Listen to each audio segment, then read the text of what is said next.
mes très chers compatriotes, je suis Privat Ngomo, responsable général du mouvement New Power et candidat déclaré à l'élection présidentielle prévue se tenir le 26 août 2023. En ce jour, je m'adresse à vous solennellement face à la presse nationale et internationale et en présence des dignitaires et membres éminents du collectif des sages du Gabon. Comme vous le savez tous, le 25 juin dernier, le Centre gabonais des élections, en abrégé CGE, a fait une déclaration officielle donnant le calendrier de toutes les élections générales. Selon cette annonce, elles se tiendront le 26 août 2023, soit dans un peu moins de 2 mois. La sortie du Centre gabonais des élections, loin de rasséréner les cœurs, a plongé le pays tout entier dans le doute et l'anxiété. En effet, la crainte partagée par l'immense majorité des Gabonais est que l'élection présidentielle à venir se solde une fois de trop par une crise post-électorale meurtrière. Plusieurs faits alimentent cette appréhension. Primo, le temps requis pour les enrôlements n'a pas respecté totalement la législation en vigueur.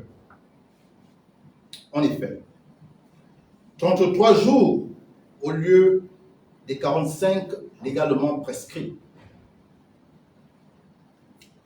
Le résultat est que beaucoup d'électeurs potentiels n'ayant pas pu s'inscrire sont dès à présent en colère parce que frustrés de leur droit de voter.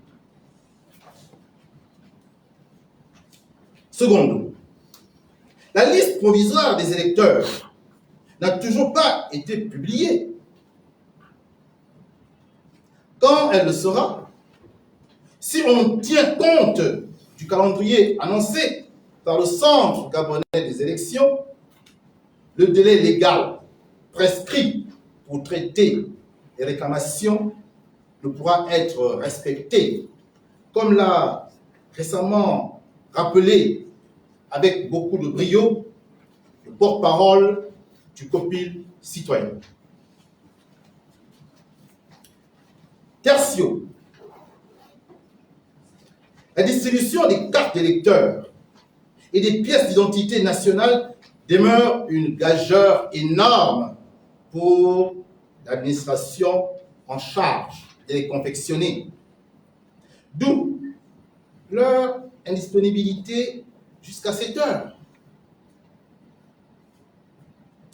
Comment peut-on donc aller à une élection sans qu'on puisse identifier avec certitude qui est le votant?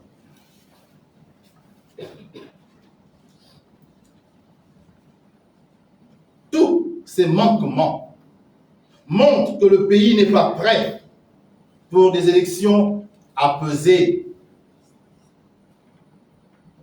L'impréparation est beaucoup trop flagrante. La sagesse commandait de le reconnaître et de tirer toutes les conséquences de l'état actuel des choses.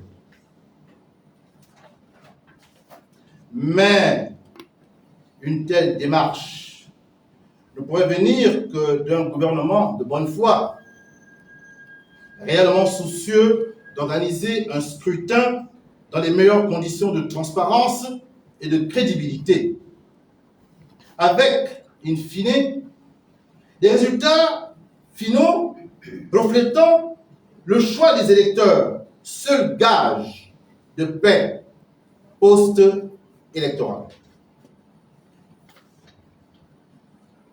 Or, tout indique à ce jour, malheureusement, que le gouvernement de la République ne prendra nullement cette voie de sagesse.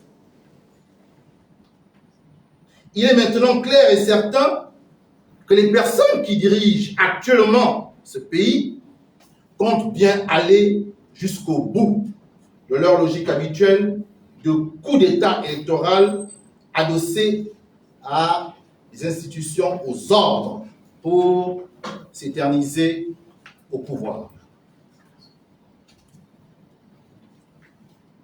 Ainsi, le Centre gabonais des élections, le ministère de l'Intérieur et la Cour constitutionnelle, dirigés par des pédégistes engagés à défendre les seuls intérêts de leur camp, n'auront aucun scrupule à reproduire le scénario de 1993,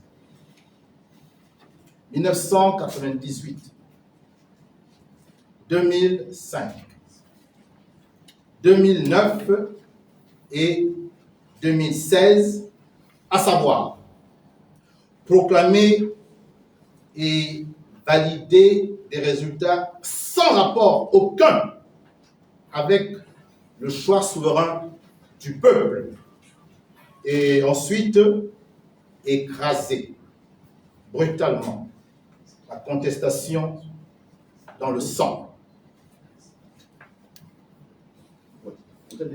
À nouveau, des vies risquent d'être perdues, des familles détruites, des destins brisés. Nous nous acheminons vers une triste redite de l'histoire. Un cycle, hélas, bien trop connu des Gabonais, à savoir 1.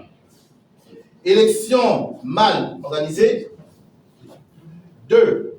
Proclamation de faux résultats. 3. Contestation populaire. 4. Répression sanglante. 5. Proposition de dialogue national pour apaisement. Et 6. Gouvernement de consensus jusqu'à la prochaine élection truquée de 2028.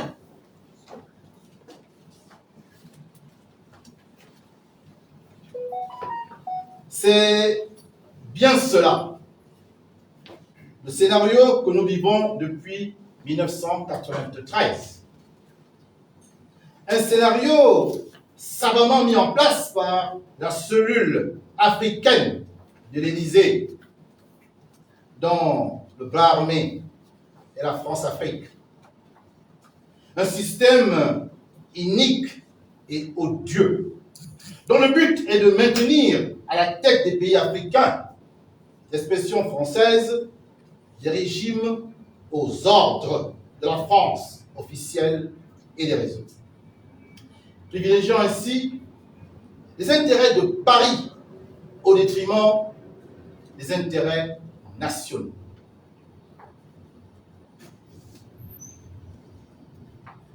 Pour la France-Afrique, portée par une élite politique et économique française raciste et corrompue, la vie des Gabonais importe peu. Seul compte l'accès illimité aux immenses ressources naturelles et stratégiques. de notre beau pays, le Gabon.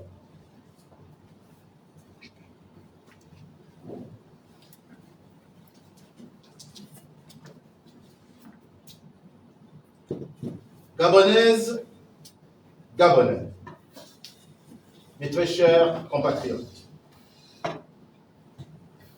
vous avez été nombreux sur le territoire et à l'étranger à caresser l'espoir d'une transition politique apaisée en lieu et place d'une élection présidentielle à haut risque pour notre pays en cette année 2023.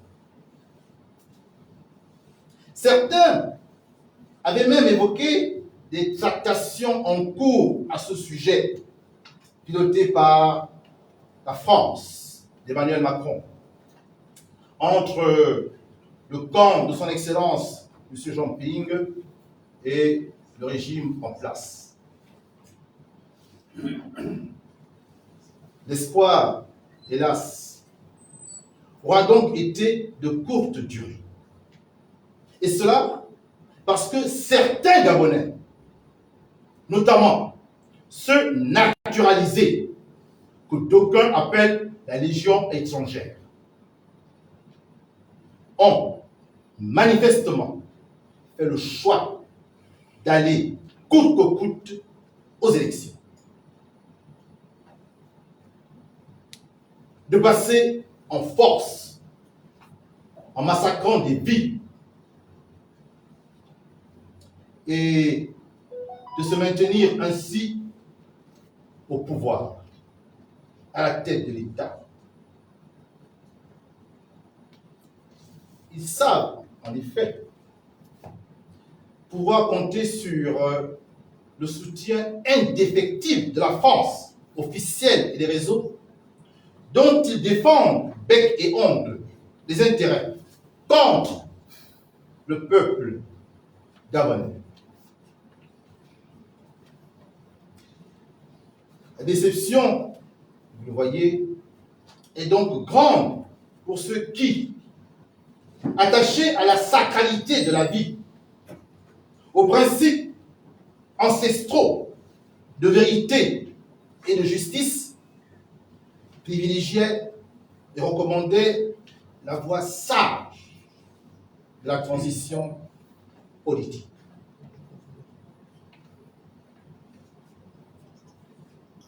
L'idée d'une transition politique avait déjà été exprimée en 2016 à travers le triptyque DTE, destitution, transition, élection, en clair. Si elle avait eu lieu, peut-être pourrions-nous éviter tous ces morts de la crise post-électorale d'août 2016.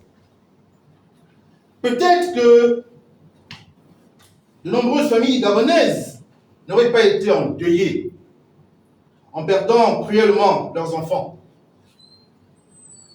Encore aujourd'hui, soit 7 ans après, bien de pères et mères gabonais vivent prostrés dans le deuil et le traumatisme, cherchant toujours leurs enfants portés disparus depuis la fatidique date du 31 août 2016. Pour ma part, je suis profondément convaincu qu'en cette année 2023, et vu la façon dont les choses se présentent, une transition politique aurait pu éviter à notre pays les nouvelles souffrances qui se profilent à l'horizon.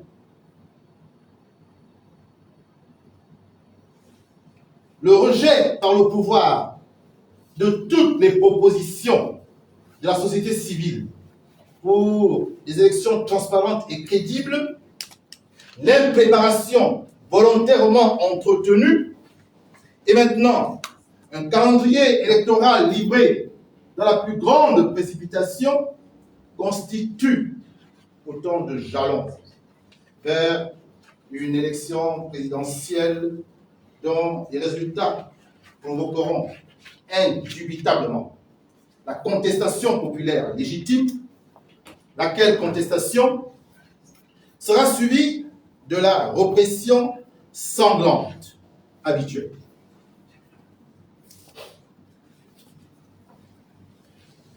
La transition aurait eu le mérite d'apaiser le climat sociopolitique gabonais, extrêmement tendu depuis août 2016.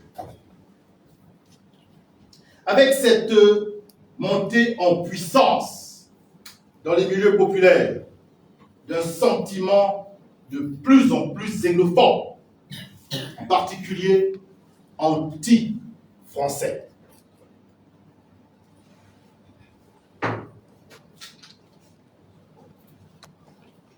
Beaucoup de nos compatriotes, excédés par les injustices, veulent en découdre.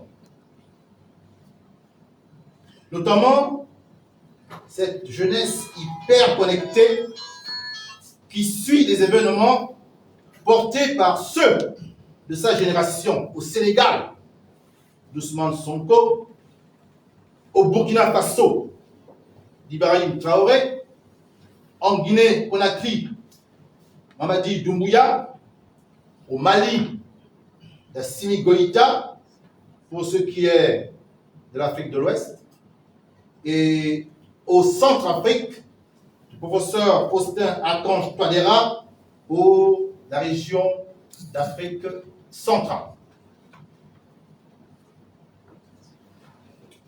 La voie d'une transition politique aurait permis de désamorcer le risque réel d'une implosion sociale aux conséquences incalculables. La transition politique conduite par son Excellence, M. Jean Ping, aurait corrigé l'injustice historique d'août 2016, où l'élu du peuple gabonais n'a pas été investi pour exécuter le mandat que le peuple lui avait confié. Ainsi, aurait été inauguré un nouvel ordre des choses, où le vainqueur dans les urnes serait désormais effectivement proclamé président de la République, prêterait serment et conduirait les destinées du pays, conformément au choix du peuple souverain.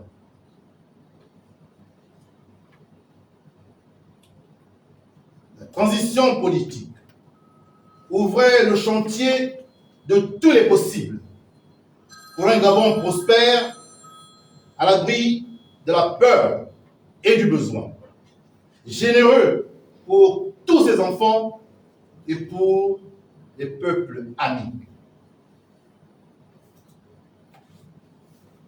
Enfin, la transition politique constituait une opportunité exceptionnelle de ressouder une nation au bord de l'implosion, de renforcer la sécurité du pays et de restaurer la paix dans notre cher Gabon. Une paix aujourd'hui menacée chaque jour, comme vous pouvez le constater. Au terme de cette transition, contrairement à ce qui se passe actuellement, des élections générales auraient été organisées sans précipitation, avec une préparation à même de garantir des conditions de transparence et de crédibilité propres à préserver la paix sociale au lendemain du vote.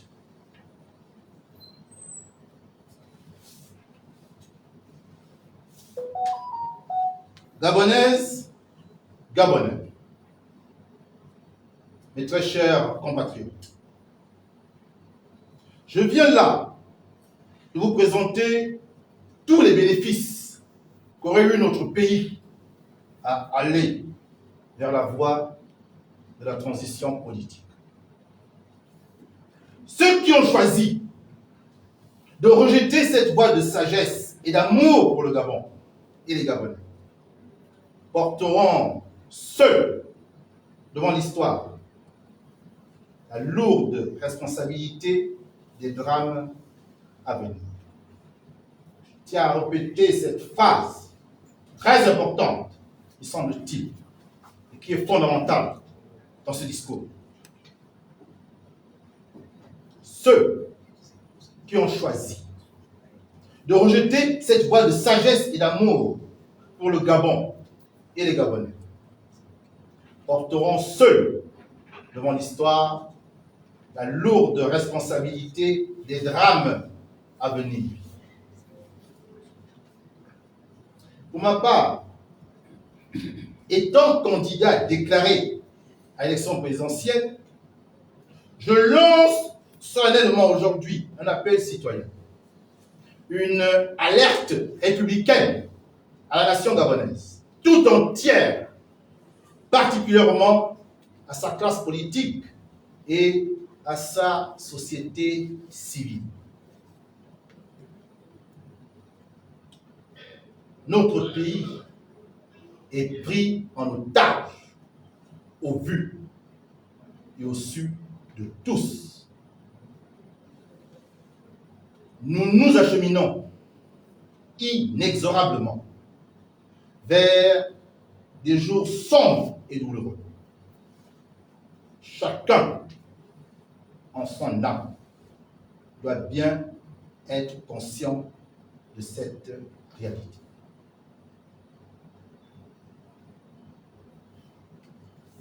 Or, nous n'avons pas, contrairement à certains, de pays de rechange. Et parce que nul ne peut avoir la ferme assurance qu'il sera épargné, il nous revient de tout faire dès à présent pour éviter le pire. En faisant appel à notre génie propre.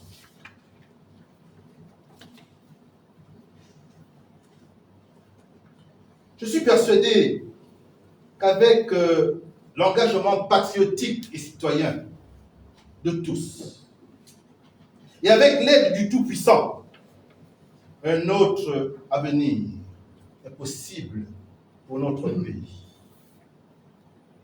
Un avenir propre à satisfaire nos aspirations légitimes de sécurité et de bonheur partagé. Avant qu'il ne soit trop tard, il faut que des femmes et des hommes de bonne volonté, aimant le Gabon et son peuple, et déterminés à protéger l'un et l'autre, expriment ouvertement leur opposition à la manière dont les choses se passent.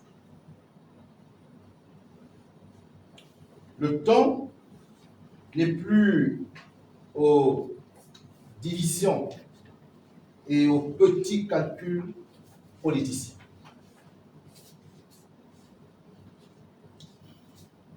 Si nous voulons éviter à notre pays de brûler, nous ne pourrons pas faire l'économie d'une union patriotique et républicaine.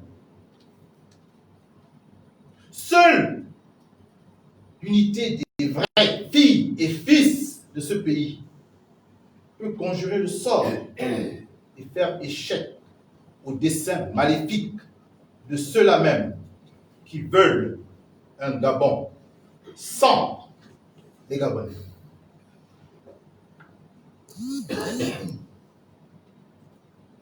À tous ceux qui, comme moi, sont candidats à l'élection présidentielle, je dis, sans vouloir bien entendu, donner des leçons à qui que ce soit.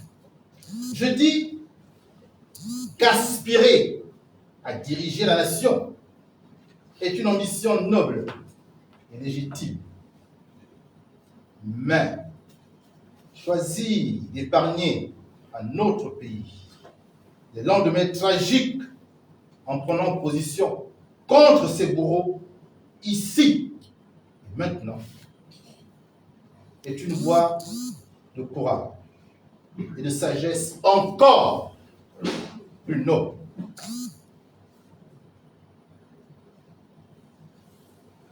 Nous avons la chance de disposer aujourd'hui d'une force bien décidée à faire bouger les lignes, à savoir cette jeunesse gabonaise, instruite, décomplexée, consciente, compétente et agissante, inventive et hyper connectée, prête à soutenir tout combat allant dans le sens de ses aspirations légitimes à la liberté et à la dignité dans son propre pays. S'appuyer sur cette jeunesse serait s'émanciper et prendre le train de l'histoire. La chose est certaine.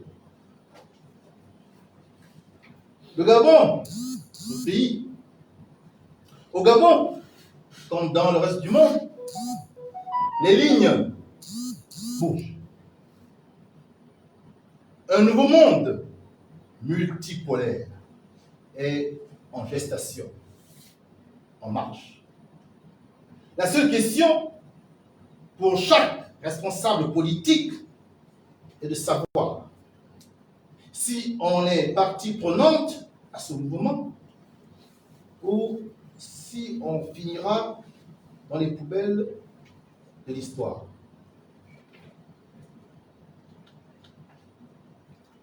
Le New Power, dont je suis le responsable général, a dès à présent fait son choix. Nous sommes prêts pour cette initiative salutaire que nous appelons de tous nos voeux pour le bien de notre pays, pour son peuple et pour sa jeunesse. Gabonaises, Gabonais, et très chers compatriotes, merci d'avoir pris le temps de m'écouter. Que les mannes de nos ancêtres veillent sur notre pays. Que Dieu, Zambé, Iyo, Imana bénisse le Gabon. Je vous remercie.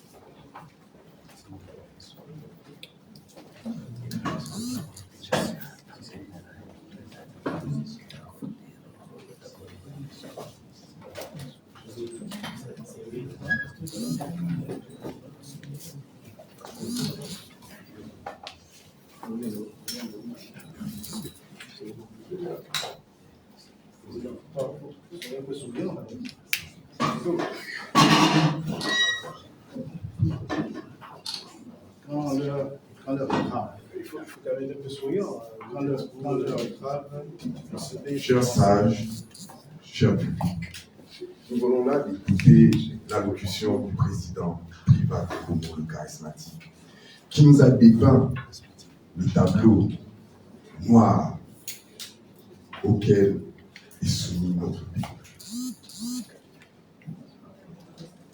Après l'avoir écouté, il donne la possibilité à chacun des personnes qui ont assisté de poser des questions et lui s'attache à y répondre. Nous avons 2 micros. Celui qui veut poser une question lève la main, on lui donne un micro.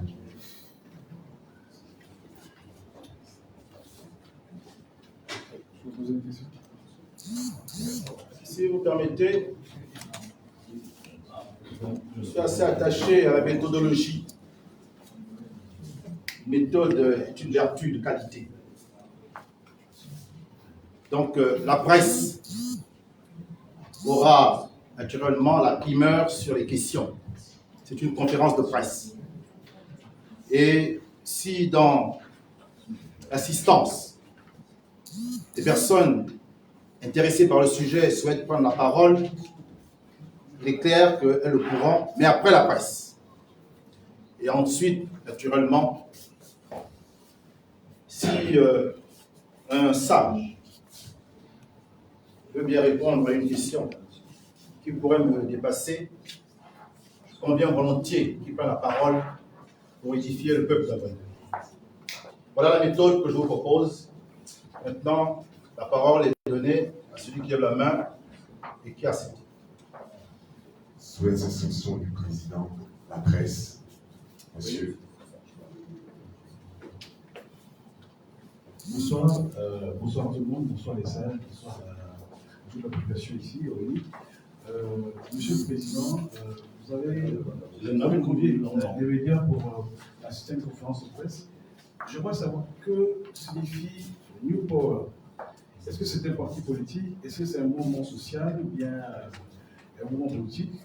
Et aussi, pourquoi aujourd'hui choisir ces moments quand on sait qu'il y a déjà belle lurette que la transition entre PIF devait se faire.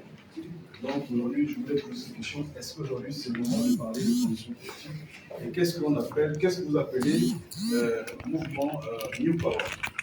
Le média, c'est New Women, le magazine Être Femme. Je vais commencer par répondre à la deuxième question. C'est la plus difficile. Et ensuite, je me ferai un plaisir de répondre à la première. Mais déjà, je vous remercie d'avoir posé ces deux questions. Est-ce qu'il est temps de parler de la transition alors que tout est plié? Les avis peuvent être partagés, j'en conviens, car une décision officielle d'une autorité contestée par ailleurs a été prise. Mais que pense le peuple? Car c'est finalement lui qui décide en réalité, surtout qu'il est convoqué à l'élection du 26 août 2023. Que pense le peuple gabonais sur cette question? Si nous posons le débat maintenant, ça veut dire qu'il est peut-être temps d'avoir une discussion, car il ne nous a pas échappé que depuis 1993, nous organisons les élections présidentielles. Cela finit pour certaines familles au cimetière, n'est-ce pas? 93, 98, peut-être pas 2005, c'est vrai, 2009, 2016, avec le massacre le plus effroyable. Si en 2023, les mêmes qui ont été en 2016 massacrés les Gabonais veulent passer en force, vous ne pensez pas qu'on risque en train d'avoir des familles qui seront touchées? Peut-être même que vous qui posez la question, vous pourriez prendre une belle perdue. Donc, une transition pour vous épargnerait votre vie, je pense. S'il y a un débat de fond, et après tout, c'est le peuple qui est souverain. C'est lui qui décide. C'est lui qui décide. Il peut décider face à une proposition unique du gouvernement. Vous avez vu dans quel contexte cette date vous a été proposée. Et il serait intéressant, je l'espère, dans ce débat, d'édifier le peuple gabonais sur les tractations qui sont déroulées et qui peuvent justifier que nous ayons ce débat officiel, citoyen, sur la transition. Pour conclure, on peut avoir la transition, puis les élections générales, n'est-ce pas? Mais si on a les élections générales, on n'aura pas la transition. Et si on a les élections générales, on aura à coup sûr des morts. Aucun Gabonais ici ne peut nous garantir que les élections seront apaisées et que le résultat du vote sera communiqué. Donc, on est à peu près certain. si on s'en tient à l'histoire de notre pays, que ces élections sont mortifères. Vous voulez avoir les Gabonais? Si vous ne voulez pas, alors c'est peut-être pas plié. Alors c'est peut-être le moment maintenant d'en parler. Mais d'en parler de façon sérieuse, sans précipitation, comme on a toujours su le faire en Afrique, avec le temps comme allié, et non pas comme adversaire. Maintenant, s'agissant de votre première question, et je finis avec vous. Le New Power, in English, ça veut dire en français le nouveau pouvoir. Ce dont notre pays a besoin aujourd'hui, c'est un nouveau pouvoir. C'est de nouvelles personnes, de nouveaux visages, de femmes, d'hommes, avec une nouvelle vision, un nouvel esprit, une autre façon de conduire les affaires de l'État.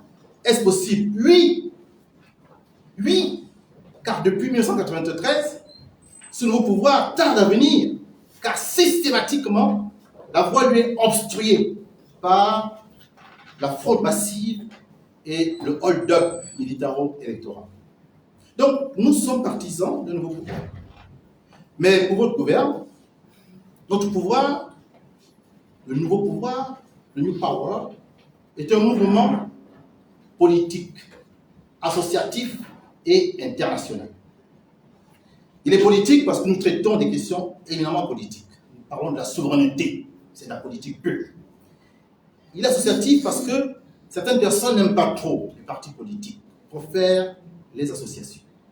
Il est international parce que le Gabon appartient à une réalité qui le dépasse, c'est-à-dire la réalité de la France-Afrique. Et donc nous plonge dans le concert des autres nations francophones qui subissent le même joug que les France-Africains. Donc, nous avons voulu, au sein de notre mouvement, nous appuyer sur un triptyque: souveraineté, anti-France-Afrique et panafricanisme ou néo-panafricanisme. Nous sommes en New Power foncièrement souverainistes. Pourquoi?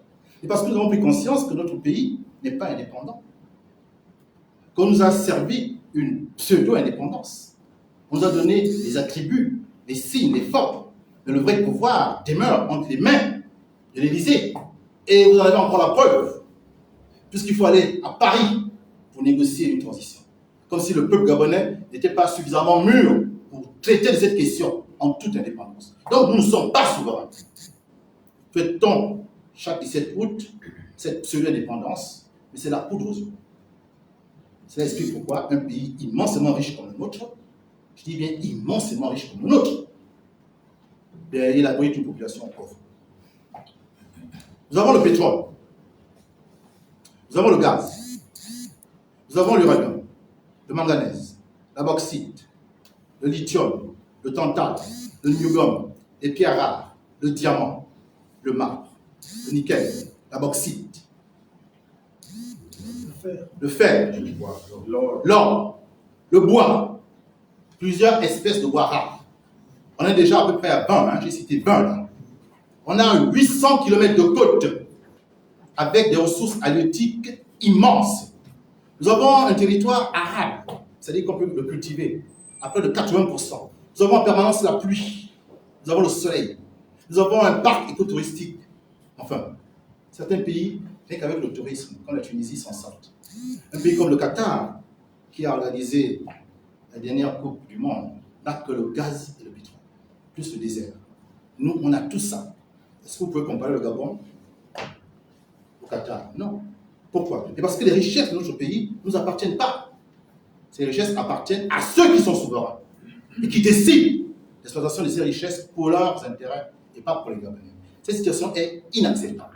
Alors, qui a nos souverainetés? Mais c'est la France. Si c'est elle qui a nos souverainetés, nous irons la lui arracher, pas quémander. C'est notre souveraineté. Nous l'arrachons, comme elle-même a arraché la sienne en 1789. Voilà pourquoi nous sommes ouvertement anti-France-africains. Mais il faut comprendre que pour vaincre un adversaire comme la France, habitué au mensonge, à la manipulation, à l'assassinat, le petit Gabon de 2 millions d'habitants ne pourra pas. Il faut avoir le soutien de nos frères congolais, de nos frères camerounais, de nos frères centrafricains. Il faut parler des pays d'Afrique centrale. Mais il faut aussi aller au Mali, au Burkina, en Côte d'Ivoire. Et quand vous réalisez cette unité africaine, les fils et filles, eh bien, nous pouvons monter la France-Afrique de notre continent. C'est le sens du panafricanisme. Idéologie qui n'est pas connue au Gabon. Car la France-Afrique a pris soin de la dénigrer. C'est la seule idéologie qui peut permettre aux Gabonais de se débarrasser de la France-Afrique. Voyez-vous?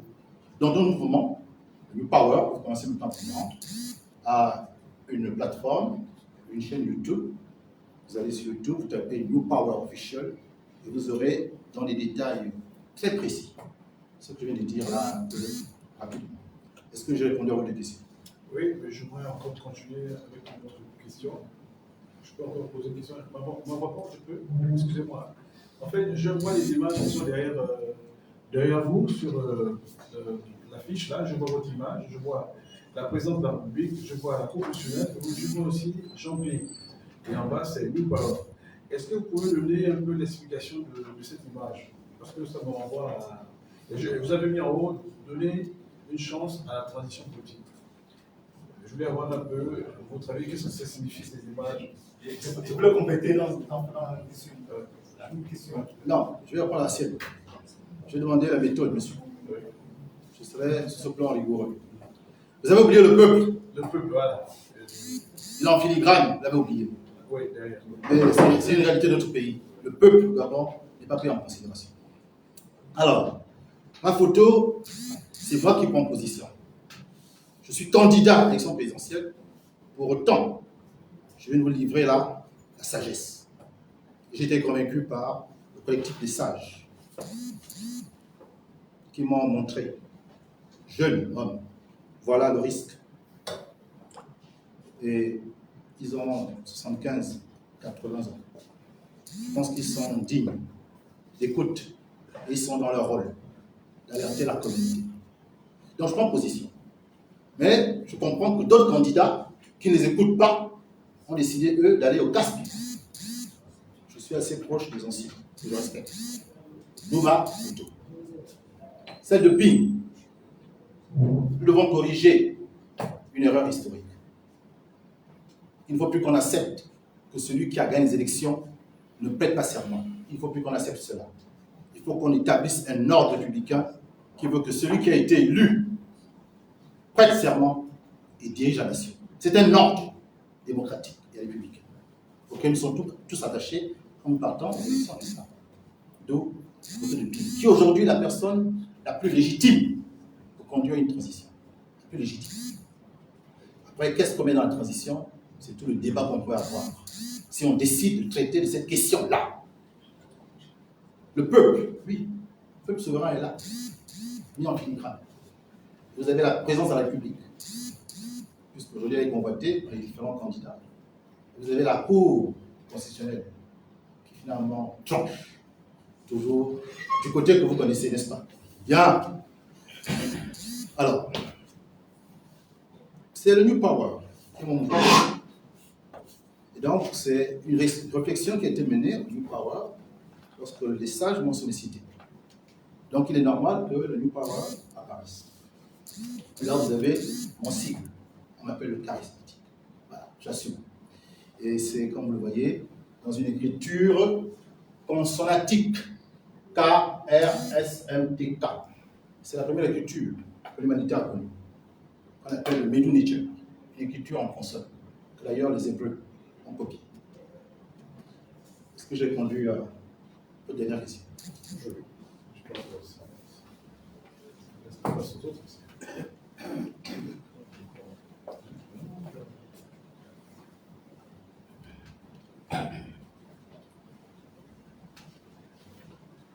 D'autres questions? Merci, Monsieur le Président. Je suis Patrick Nemo du journal Scarabée. C'est vrai que vous avez tenté de répondre. Vous avez tenté de répondre à deux de mes questions. Mais je souhaiterais que vous reveniez sur ça. Peut-être avec les réponses en français facile. Je répondais par les mots. Donnons une chance à la transition politique. Comme disait mon confrère tout à l'heure, deux figures, sinon trois, Jean-Ping et Privant Gomo. Je vous souhaiterais savoir, est-ce que selon vous, serait Jean Ping qui pourrait assurer la transition en 2023? Et je me rappelle très bien que dans un passé récent, vous avez fait l'objet d'une interpellation, d'une incarcération injuste ou à tort ou à raison, parce que vous avez revendiqué l'indépendance du Gabon auprès de la France. Quel est le jour aujourd'hui? Quels sont vos rapports aujourd'hui avec la France? Et ma troisième question serait, pour abonder dans le même sens de mon confrère, est-ce que les deux figures de Jean Ping Privant Gomo et la présidence, ça veut dire que si Jean Ping n'est pas capable de prendre le pouvoir, serait Privant Gomo qui serait au palais de bord de mer? Merci.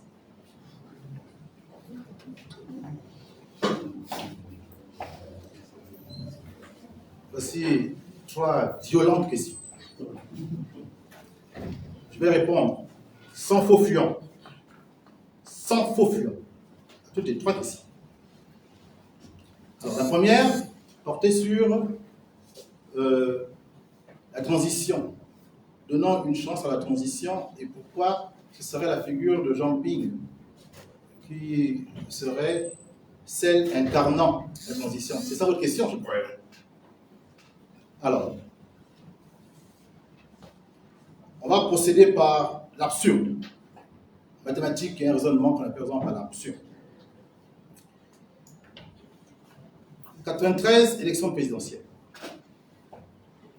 Babou Solo gagne cette élection en réalité. Ne vous fiez pas aux chiffres officiels, ils sont faux. Un jour, l'histoire de notre pays dira que Mabongo n'a pas été élu. Donc, Babou Solo peut effectivement être la figure qui pourrait incarner cette transition. Mais Babou Solo a failli. Babou Solo a failli. À plusieurs titres. Il a renié ses convictions. Et il s'est rapproché finalement de l'adversaire. Il s'est même, dans une photo, agenouillé. Voyez-vous? Donc, peut-on prendre la figure d'une personne qui a gagné les élections en 1993 et qui est toujours vivante? Non. Si la personne a failli, elle ne fera pas du tout l'unanimité. 98, 2005, Mamboundou gagne les élections. Il nous sera difficile de mettre Mamboundou à la tête de la transition. Pour la raison que vous connaissez. 2009, André Mbaouba gagne. Là aussi, il nous sera tout aussi difficile de le mettre à la tête de la transition. En d'autres termes, de tous ceux qui ont été élus par le peuple, de ceux qui est vivant, qui n'a pas failli, qui a gardé un certain sens de la constance. Et la constance est une vertu en politique. Le seul, c'est M. Jean-Pierre. Maintenant, si certains contestent, en disant que les élections sont passées, alors on dira, mais alors, qui pour vous est légitime pour dire cette transition? Sur quels critères? Et dès cet instant, vous comprenez qu'on aura du mal. Alors que, devant nous, il y a un cas probant de légitimité qu'il nous faut simplement entériner. C'est la réflexion que j'ai eue et qui m'a mené donc à mettre la photo de M. Jean-Pierre. Est-ce qu'elle vous semble pertinente, cette démarche intellectuelle? Oui, puisqu'elle est frappée du sceau de la légitimité, de la constance, de la détermination. Les rapports avec la France. Moi, je parle français. Je ne parle pas russe. J'ai fait mes études en France. J'ai approché le peuple français.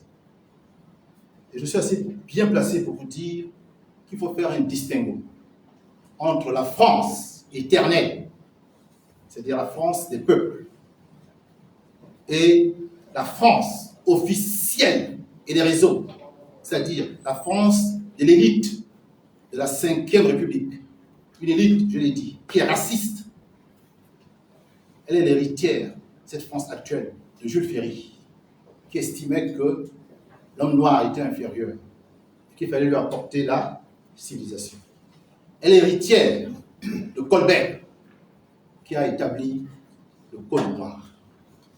Voyez-vous, la France actuelle ne s'est jamais repentie du génocide qu'elle a perpétré, du mal, des atrocités qu'elle a faites pendant l'esclavage, pendant la colonisation et aujourd'hui encore pendant la France-Afrique que nous subissons.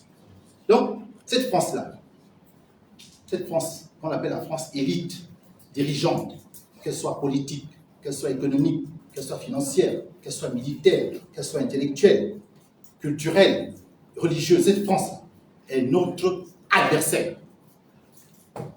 Elle n'a aucune considération pour nous, pour nos vies. Je l'ai dit, peu lui importe la vie des Gabonais. Dès l'instant où un système permet que le pays gabonais soit pillé, eh bien, on tue autant de Gabonais qu'il faut. Cette France, nous la détestons. Nous ne le cachons pas. Nous détestons notre ennemi. En cela, pardonnez-moi, terme aussi, je ne suis pas chrétien. Je déteste la France officielle et des réseaux. Et j'aime la France éternelle.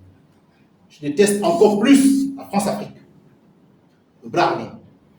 Car la France officielle se drape d'un discours républicain et laisse la sale besogne à la France-Afrique pour tuer Thomas Sankara, pour tuer Kadhafi, pour tuer Ruben Onyebi, pour tuer Boganda. Voyez-vous, cette France-Afrique, je la déteste. Je le dis clairement, je la déteste. La France avec qui nous pourrons traiter, c'est la France des peuples. Parce qu'elle va comprendre qu'il faut qu'elle enlève à la tête des États, des institutions françaises, une élite qui non seulement ne la respecte pas, on le voit en ce moment, mais encore moins respecte les peuples. Pour conclure, moi j'aime la France éternelle. Sinon, je refuserais de parler le français. Moi je déteste la France officielle et des réseaux, je déteste la France. Moi, vous avez une position très claire sur mes sentiments.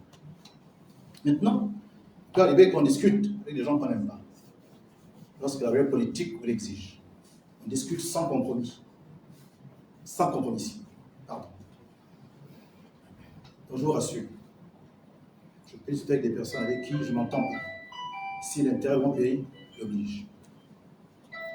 Maintenant, la dernière question. Si Jean-Ping n'assure pas la transition, est-ce que Primat Ngomong se propose d'être le prochain chef de l'État?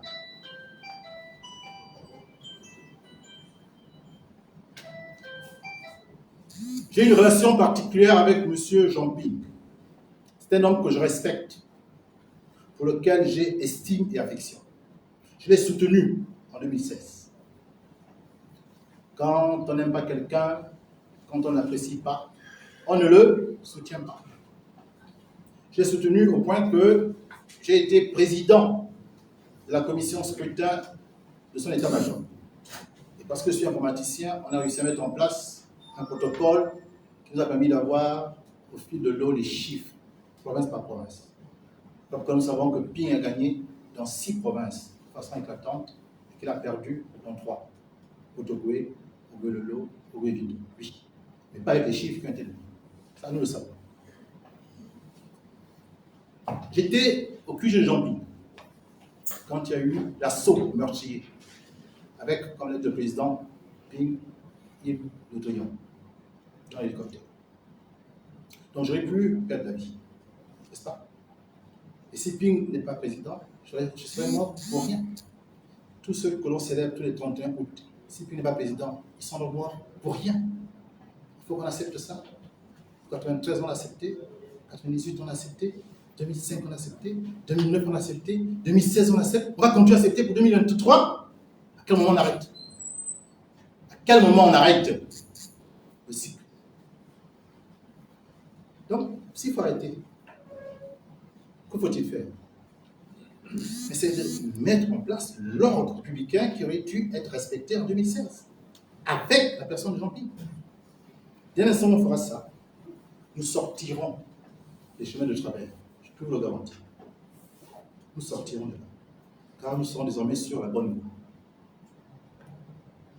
Si malheureusement, les autres candidats à la présidentielle courent à cette échéance, si le gouvernement de la République refuse, s'entête aux élections, je serai bien obligé de participer.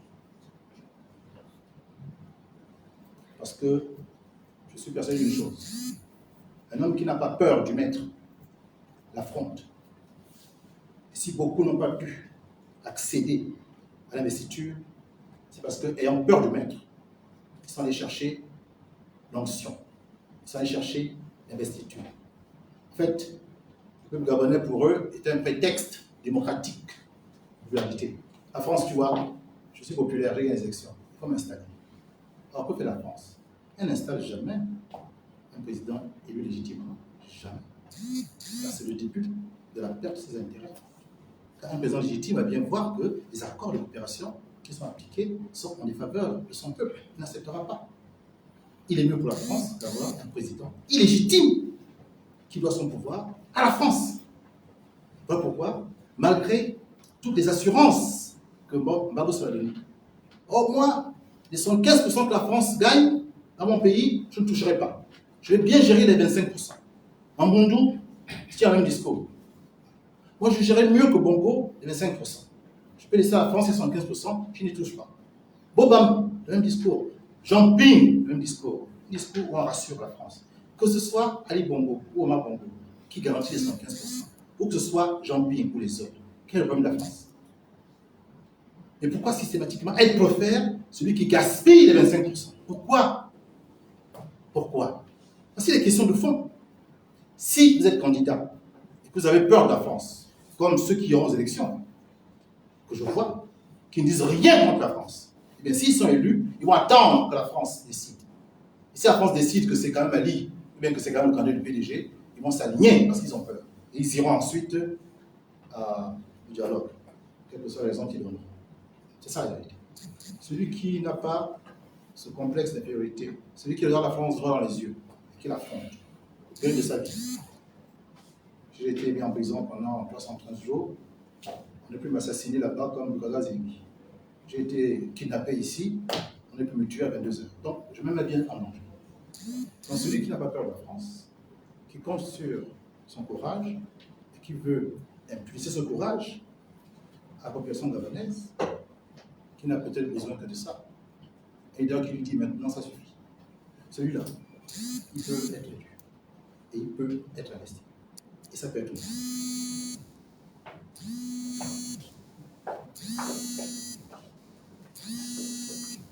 D'autres questions? Plus de questions? Ok.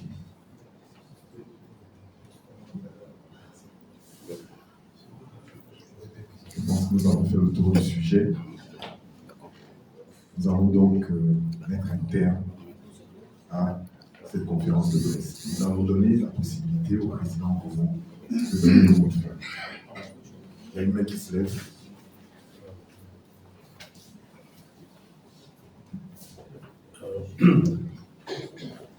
Merci beaucoup. Je n'ai pas de questions à poser. Je prends la parole au nom des sages qui sont ici. Dans un premier temps, pour remercier le candidat à l'élection présidentielle, M. Privat d'avoir bien voulu nous inviter.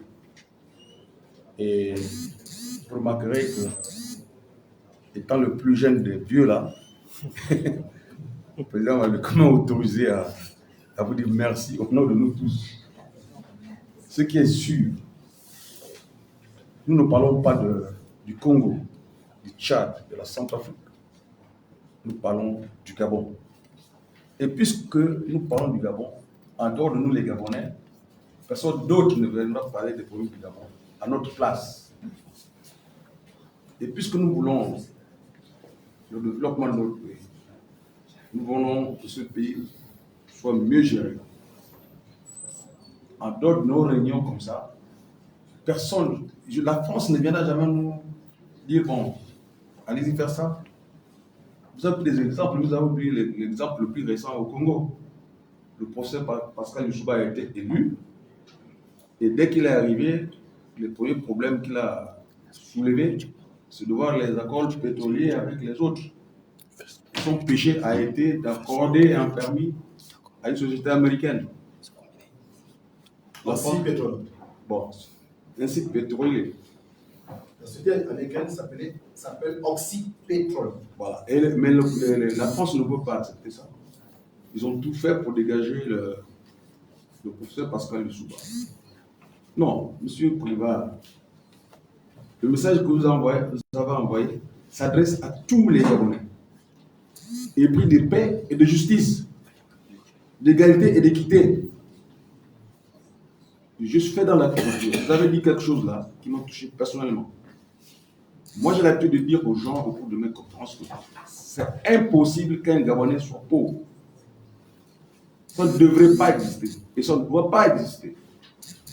Vous ne pouvez pas comprendre que nous sommes dans un pays où il y a le soleil, où il y a l'eau, où il y a la terre. Ne serait-ce qu'avec ça, chaque Gabonais pouvait rouler même avec une espèce de R4, les petites voitures là. Mais nous ne pouvons plus accepter aujourd'hui que notre pays, aussi riche, soit si plongé dans un état de pauvreté inexplicable. Tous les mots sont là et tous les mots sont là. La route, nous n'en avons pas. Je ne sais pas si vous connaissez Bimongo. Si vous connaissez Bimongo, un chef est mort là-bas parce qu'il est tombé malade et il n'y avait pas la route pour aller à Kafou-Ibunji. On l'a mis dans le Tipoy et il est arrivé au Kafou-Ibunji. On l'a amené à Koulamoutou. Il n'y avait pas les médicaments, donc on ne peut pas le soigner. Et quand on l'a amené à Fonzeville, il est mort. Et quand on a ramené son corps, arrivé au Kafou-Ibunji, on l'a encore remis dans le Tipoy pour aller l'enterrer à Bandi.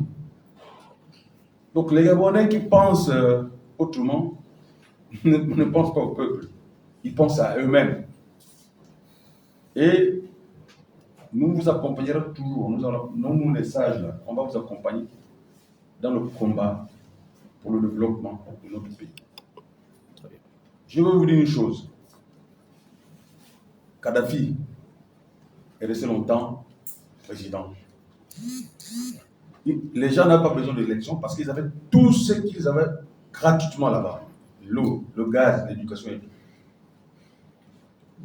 J'ai fait un tour en Guinée équatoriale. Moi, je ne pense même pas que les Guinéens soient pressés de voir M. Teoro Obiangema partir du pouvoir. Parce qu'en un temps record, ce qui se passe en Guinée équatoriale, ce n'est pas possible. Leurs écoles primaires sont comme des universités, avec des sites internet, toutes les salles climatisées. Mais ça, nous pouvons le faire. Personnellement, j'ai eu un entretien avec des autorités là-bas et le Premier ministre m'a dit, monsieur le sénateur, depuis 1994, on ne coupe pas le bois en Guinée équatoriale. Si vous voyez un grumier là-bas, c'est le bois pour leur propre consommation, leurs travaux. Et il m'a dit, mais qu'est-ce que nous allons faire avec l'argent du bois lorsque nous n'arrivons même pas à consommer l'argent du pétrole? Et qu'à chaque fin d'année, nos codes de budget, on est obligé de les mettre dans les comptes en Europe pour que demain, si la Guinée a des problèmes, on met l'argent là-dedans. Donc moi, vraiment, je tenais à vous remercier au nom de mes grands, là, les notables. Continuez dans cette voie. Bon, par rapport aux questions qui ont été posées, ça, c'est des questions politiques. Mais il faut que désormais, nous regardions la réalité. Et que les Gabonais comprennent là où il y a notre bonheur et qu'ils mettent derrière là où il y a nos malheurs. Merci.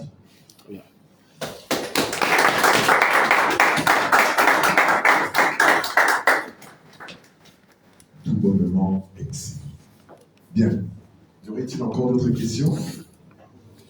Je pense que là, c'est bon. Nous avons donné la primeur au président de nous donner son mot de fin pour clore cette conférence de presse. Merci.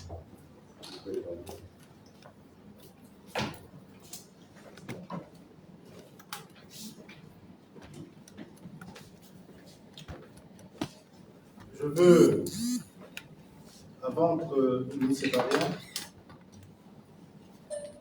vous dire à quel point j'ai été honoré de la présence des membres éminent du collectif des sages. Je respecte, car ils ont l'âge de mon père, qui malheureusement nous a quittés en février 2013. Je dis merci aux sages de m'avoir donné la possibilité de me questionner sur l'avenir de notre pays et d'envisager des solutions de sagesse qui éviteraient à notre pays des tourments plus atroces. Chers sages, merci du fond du cœur. Je voudrais aussi remercier la presse qui a bien voulu répondre à cette invitation qui, je l'espère, sera un fidèle relais de ce qui a été dit cet après-midi. Je compte beaucoup sur la diffusion médiatique pour que le plus grand nombre de Gabonais soit au courant de ce qui a été dit et de ce qui peut se mettre en place pour éviter encore une tragique crise post-électorale. Enfin, je veux remercier l'assistance qui a fait le déplacement, celle qui, depuis son poste smartphone ou son ordinateur ou son téléviseur dans tout le reste du monde, a suivi avec beaucoup d'intérêt cet échange et surtout, je pense, a dû laisser quelques commentaires que je prendrai soin de lire et peut-être que je vais réagir. Quant à l'adresse au peuple gabonais,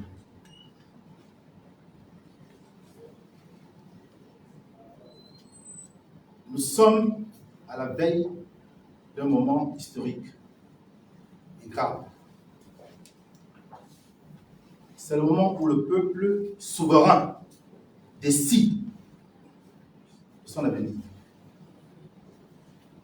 L'élection présidentielle, l'élection législative, toute élection reconnaît que on se tourne vers celui qui en réalité dispose du pouvoir. Si vous êtes en situation où vous disposez du pouvoir, alors exprimez-vous. Exprimez-vous et on vous entendra. Exprimez-vous et on vous entendra.